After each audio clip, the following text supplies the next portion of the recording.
Hello everybody, it's Miss Chung. Today we're going to be looking at chemical changes revision exam questions. The first question we're looking at is to do with reactivity series. So the first question contains information about a practical to do with metal salt and a metal solution. So in this question, it says some students investigated the reactivity of 4 unknown metals, W, X, Y, and Z. The letters are not the symbols of these elements. The student used metal salt solutions of copper nitrate, metal sulfate, and zinc chloride. They used the following method. Pour a solution of a metal salt into a glass beaker, measure the temperature of the solution, add 1 gram of metal to the solution, measure the temperature of the solution, and then calculate the temperature increase. We can see on a diagram, we've got 1 gram of the metal on a spatula, a glass beaker, a metal salt solution that says the same concentration, a thermometer with a swirly thing above saying that it's been stirred, and then we've got some results to follow as well. And it shows that they're measuring temperature increase. And we can see that each metal has reacted with the different solutions and what the results are. So when I see a question like this, the first thing I do is look at all the information that's presented to me and then put my ideas together about what the question may be asking me. So first of all, I know that I've got metal salts and different types of metal salt solutions. The only practical I can think of that would be linked to this would be displacement. So metal salts and metal solutions generally are displacement reactions, where a more reactive metal would overtake a place of a lesser reactive metal. So we're looking for things to show order of reactivity. And it also gives me an idea that I'm going to have to put something in order or rank the order of reactivity of metals. So ranking metals in order myself. Now, looking at the information I've got here, I've got a very brief kind of method here. There's no mention of the amount of solution that I need. So it says pour a solution of metal salt to a glass beaker. So there's no mention of the amount. So there's no mention of the amount that I need. It says measure the temperature of the solution, add 1 gram of metal to solution, measure the temperature of solution, calculate the increase. And then I've got my diagram. Now, this diagram looks very similar to a practical that we've done in class when we do temperature change. And it's the one with the polystyrene cup. Very similar, but the only thing that's different is that with the practical we've done in class, that we actually have a lid that goes over the cup. So we have a polystyrene cup, shown. We have the thermometer in the middle, and we have our solution. And we do pretty much what the method says here, which is we put our solution in, we take the initial temperature, we then add the metal, and then we take temperature again. And then we stirred. So there's a hole at the top of the lid that we could stir in. Now, remember, we had this lid on top. And the reason was to stop the heat escaping. Similar reason for why we had a polystyrene cup. It insulated the heat to give us a more reliable result. And then let's look at the results. So the results show us which metals are reactive. So we're going to be reading down from each metal. So reading down from each metal first. So I can see that metal Z did not react with any of the solutions. So I can label that as the least reactive. So least reactive. can see metal Y is 29 degrees with copper nitrate, and there's no change, and no change again. And then metal X is 10 with no change again. And I can see that there's a reaction between metal W with 46 degrees at copper nitrate, 15 at metal W. So this will tell me that this one is the most reactive. Right, so in a way, I've already ranked my metals. If I was going to put them in order, I could probably say that metal W is the most reactive, and then the next highest temperature change was metal Y. So if I was to rank them in order from 1 to 4, 1, 2, 3, 4, and I can see my reactivity.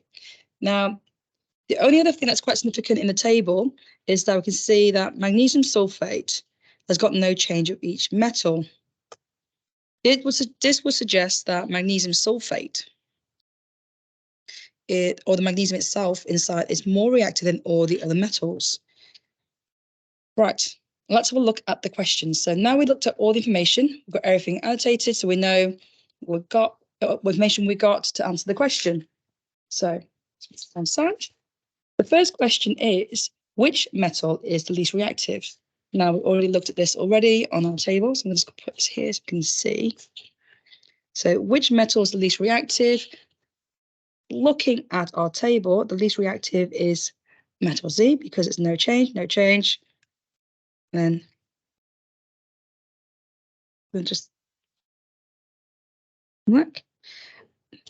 So that's one question done. The next question, go down.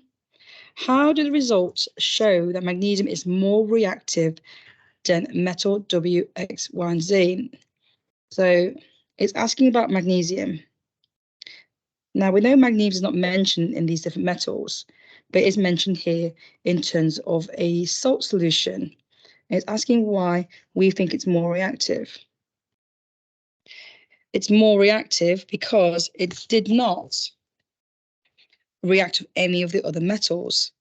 So magnesium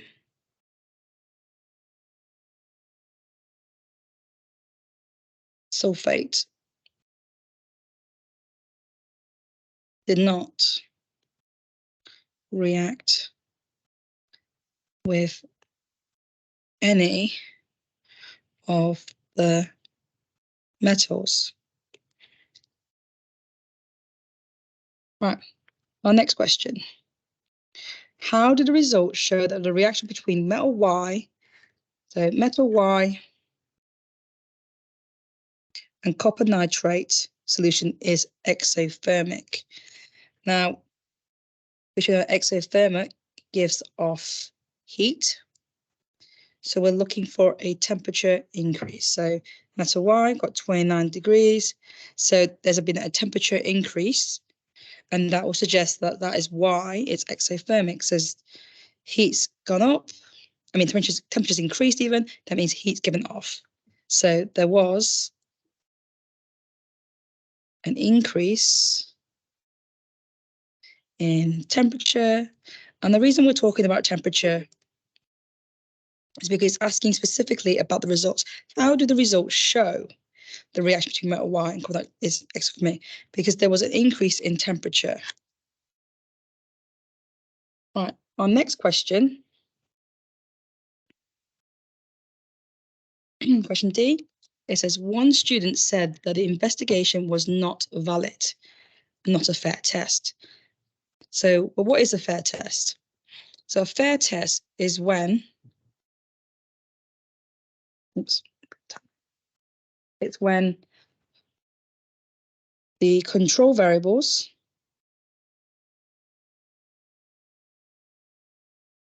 are kept the same.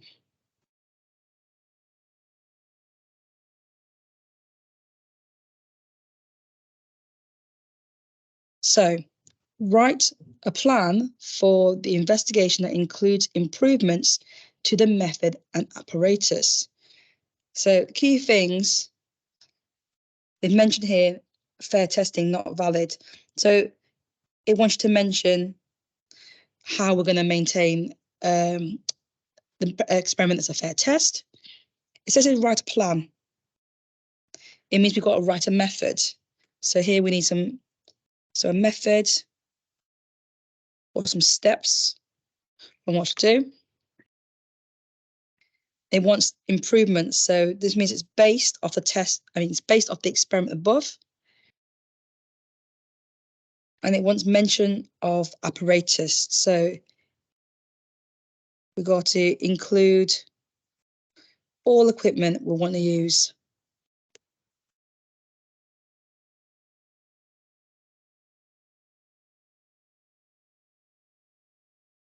So first of all, we already talked about a practical we did in class, and we make a comparison. So I'm going to down that tiny bit.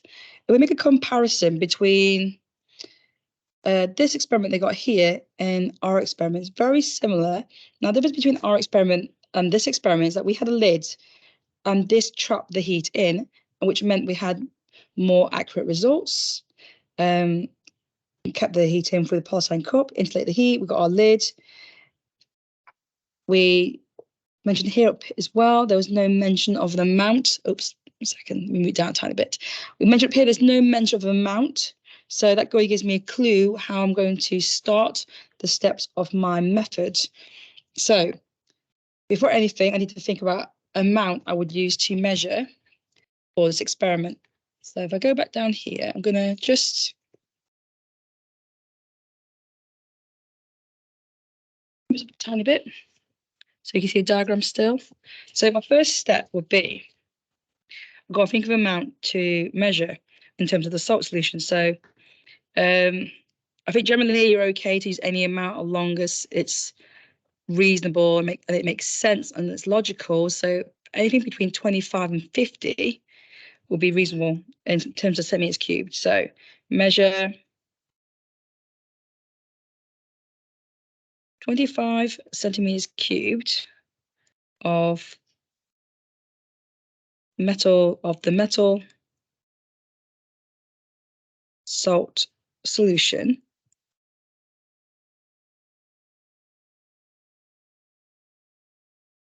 which is of the same concentration.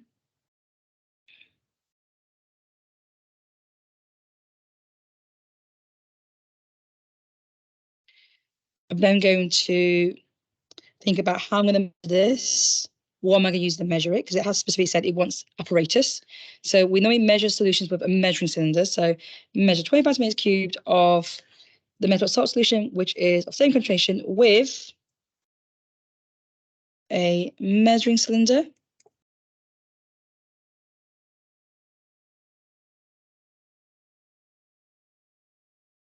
You can also specify what size measuring cylinder you could use. So there's 25 centimeter cube ones and 50 centimeter cube ones. Obviously, the smaller it is, the better resolution there is. So if I'm measuring 25 centimeters cubed, I do want to use a 25 centimeter measuring cylinder. However, if you ask to use a 51, that won't negate you any marks at all. Right, so next step. So I've measured everything, got it in my measuring cylinder. I'm now going to take the temperature, but I can't do that yet. I need to pour it into my polystyrene cup. So pour into a polystyrene cup.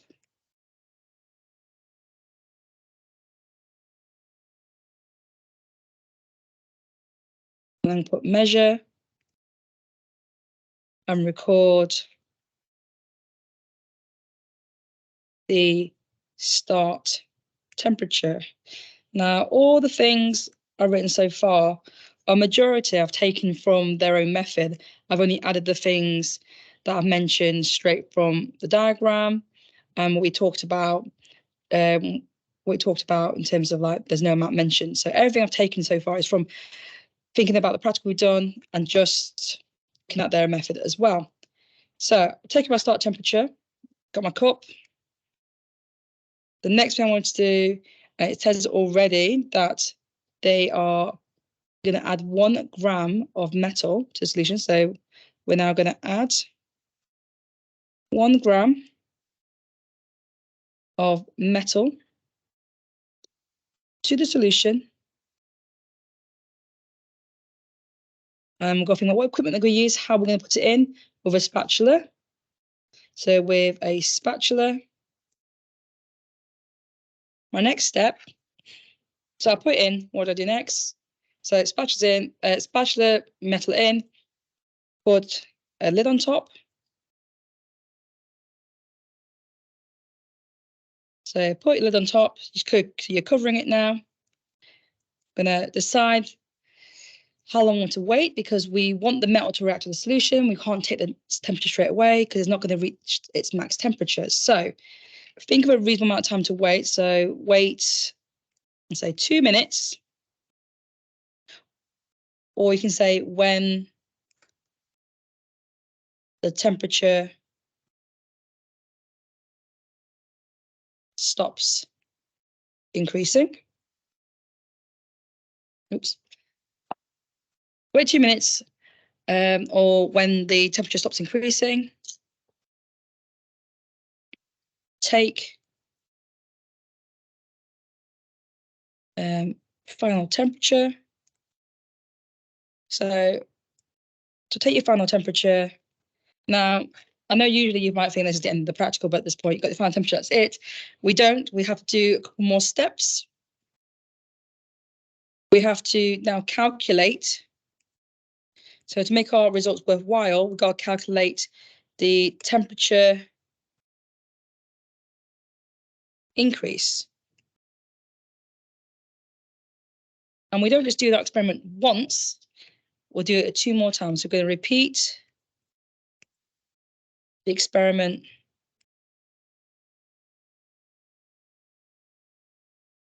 2 more times.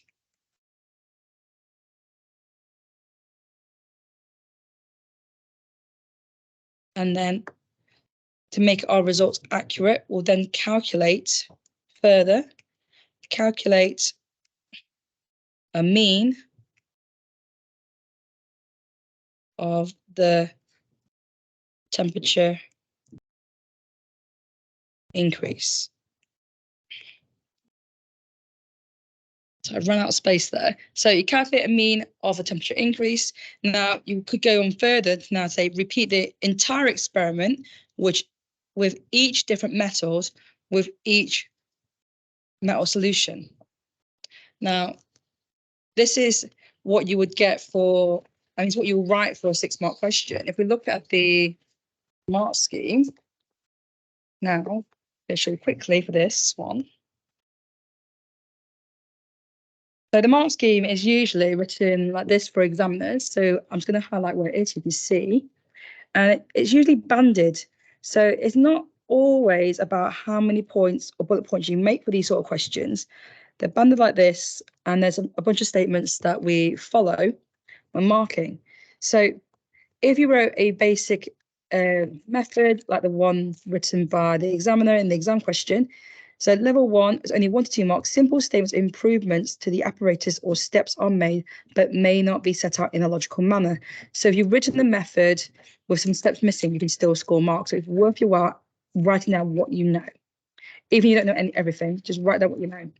To get 3 or 4 marks, the max mark, a very detailed and coherent plan covering all the steps. So to get the marks, you have to have all the steps that cover this practical. The steps include the improvements. So that meant you had to spot what you could improve and link it to that experiment mentioned with the porcelain cup, and then write it in a logical manner. So improvements, and then set out in a logical manner for 3 to 4 marks. Generally, these are marked holistically, so it's like as many statements that fit the rule of these particular bands to get each mark. Right, moving on to our next question.